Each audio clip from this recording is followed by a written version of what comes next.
आज हम लोग न्यू चैप्टर पढ़ेंगे और न्यू चैप्टर में आज हम लोग चालू करेंगे मीन, जिसको हम लोग औसत भी बोलते हैं। जैसे 5 आदमी 10 आदमी कुछ रुपये कमाएगा, उसको उतना ही से भागा देंगे तो उसको औसत निकालना को ही हम लोग मीन बोलते हैं। और मीन में 3 सीरीज होता है। पहला होता है कॉन्टिन्यूअस सीरीज, डिस्क्रीट सीरीज और इंडिविजुअल सीरीज। तो तीनों को पहले पहचान करते हैं। सीरीज पहले हम लोग चलेंगे माध्य,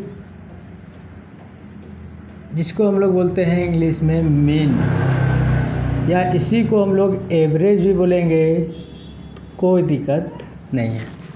तो एक हम लोग 2 प्रकार का बनेगा। एक होगा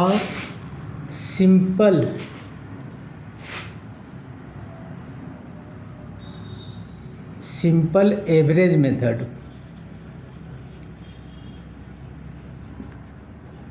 और एक होता है हम लोग का वेट एवरेज मेथड।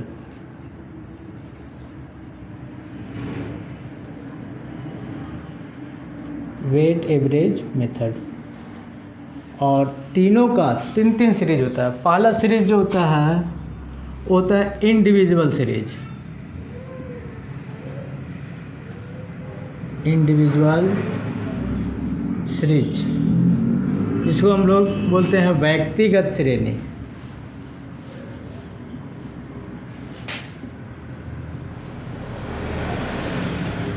तो व्यक्तिगत श्रेणी का खासियत है सिर्फ क्वेश्चन में रुपया दिया हुआ रहेगा कि मान के चलो कोई आदमी 5 रुपये कमाया, कोई 8 कमाया, कोई 10 कमाया और कोई 12 कमाया, तो इसको ओवरऑल एवरेज कितना निकलेगा तो बस सभी को जोड़ कर और उतना ही से भागा दो। 4 आदमी है तो 4, पहला कमाया 5, दूसरा 8, तीसरा 10 और चौथा 12। 12 और 10 22 और 8 30, 30 और 5 35 भागा 4, तो ये हो जाएगा 8.75। तो ये उसका एवरेज निकल गया।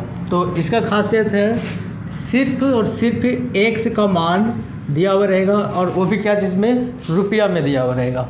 दूसरा डिस्क्रीट सीरीज,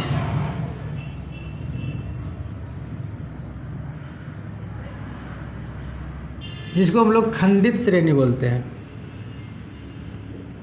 खंडित श्रेणी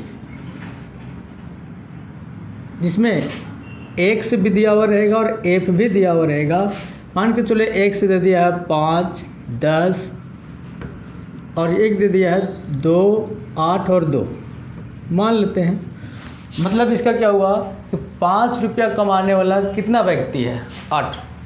तो एक व्यक्ति 5 कमाता है तो 8 व्यक्ति मिलकर कितना कमाएगा, 8 25 40। इसीलिए निकालते हैं हम लोग बाद में एफएक्स, जो शॉर्ट में बोल दिया जाता है एफएक्स से निकाल दो आंसर आ जाएगा। लेकिन प्रत्येक व्यक्ति 55 रुपये कमाने वाला 8 गो है तो 8 25 40 रुपया होगा। उसी प्रकार प्रत्येक व्यक्ति 10 रुपये कमाने वाला कई गो व्यक्ति है, 2 गो, तो 10 दूना 20 रुपया होगा। तीसरा सीरीज़ का बात करते हैं तो तीसरा सीरीज़ में आता है हम लोग पास कॉन्टिन्यूअस सीरीज। कॉन्टिन्यूअस सीरीज जिसको हम लोग बोलते हैं सतत श्रेणी, और इसमें हम लोग पास क्लास इंटरवल दिया हुआ रहेगा और फ्रीक्वेंसी। और फ्रीक्वेंसी हमेशा संख्या में दिया हुआ रहेगा या वेट में, लेकिन ये हमेशा रुपया में दिया हुआ रहेगा। जैसे 40 से 50 कमाने वाले व्यक्तियों की संख्या 20 है, तो अब हम लोग और 50 से 60 कमाने वाले व्यक्तियों की संख्या 30 है। तो इसका मतलब क्या हुआ कि 40 से लेकर 50 के बीच तक कमाने वाले व्यक्तियों की संख्या कितना है, 20, और 50 से लेकर 60 तक कमाने वाले व्यक्तियों की संख्या कितना है, 30। तो इसीलिए इसका पहले एवरेज निकाल के इससे गुना किया जाता है, तब आंसर आता है। तो ये तीनों हम लोग का सीरीज हुआ। अब हम लोग मेथड का बात करते हैं।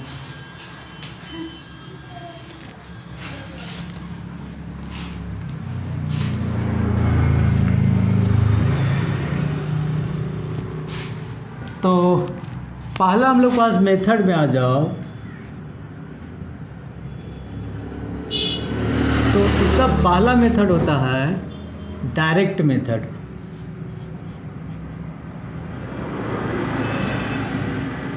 जिसको हम लोग बोलते हैं प्रत्यक्ष विधि। जिसका में हम लोग के पास माध्य निकालने के लिए सिग्मा एक्स बट्टा नंबर, सिग्मा एक्स को बोलेंगे जो अभी हम जैसे 4 रुपये कमाया, 5 कमाया, 6 कमाया और तीनों का योग 6 5 11, 11 4 15, टोटल एक्स का मान कितना आ जाएगा 15। तो इसको बोलते हैं संख्याओं का जितना रुपया दिया हुआ उसका योग करना सिग्मा एक्स, या इसी को कभी कभी बोल दिया जाता है टोटल बट्टा क्या हो जाएगा नंबर, ठीक है। और दूसरा हम लोग के पास होता है शॉर्टकट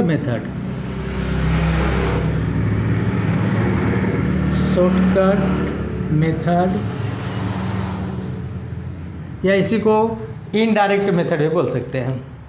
तो शॉर्टकट मेथड का हिंदी होगा हम लोग पास, आप प्रत्यक्ष विधि बोल सकते हैं या लघु विधि भी बोल सकते हैं।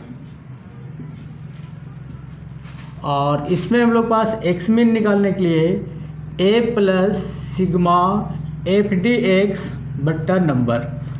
अच्छा ये क्या है, ये हम लोग पास काल्पित माध्य होता है जो एक्स में माना जाता है, या एक्स में किसी को भी मान कर बनाएंगे तो आ जाएगा आंसर उसके, इसीलिए इस ए को बोलते हैं काल्पित माध्य।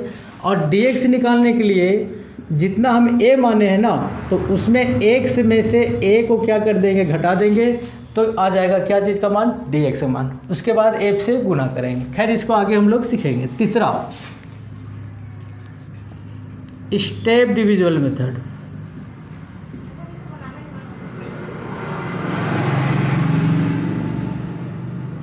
जिसको हम लोग बोलते हैं पद विचलन विधि।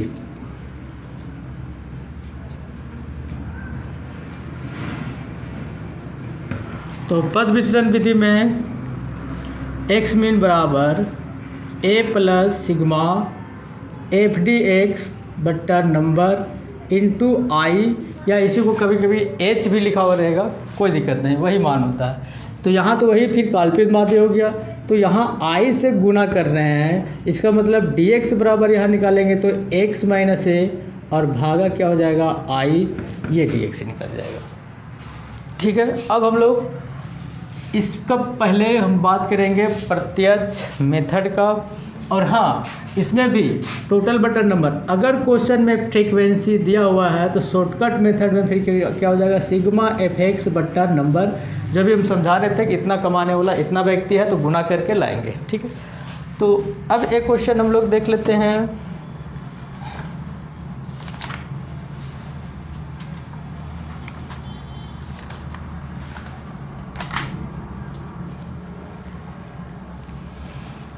क्वेश्चन में बोलता है कि एक कारखाने में मजदूर मासिक आय निम्न प्रकार है, प्रत्यक्ष विधि से प्रति मजदूर औसत आय की गणना करें।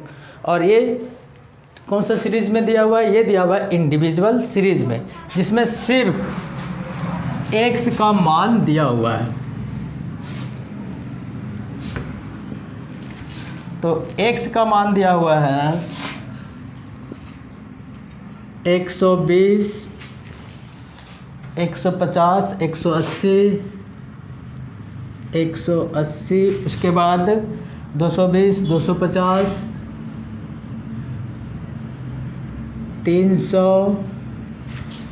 और 220, 350,